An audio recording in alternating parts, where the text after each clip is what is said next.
Grabe yung naging performance dito ni Luka Doncic versus Dallas Mavericks. Kitang-kita natin dito na napakadali lang maka-score ni Luka dito laban sa Dallas. Grabe oh, alam na niya ang galawan ng Dallas Mavericks. At yung mga depensa nila ay talagang minamanipula lang nito ni Luka Doncic.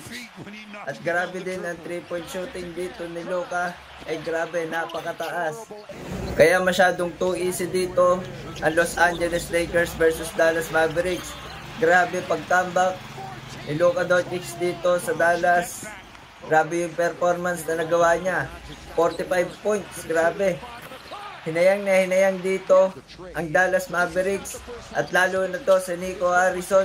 Kung ikukumpara ang scoring ni Anthony Davis at nito ni Luka Doncic, naka 45 points dito si Luka at eto naman si Anthony Davis ay 13 points lamang. Grabe, sinayang ng Dallas Mavericks to si Luka Doncic.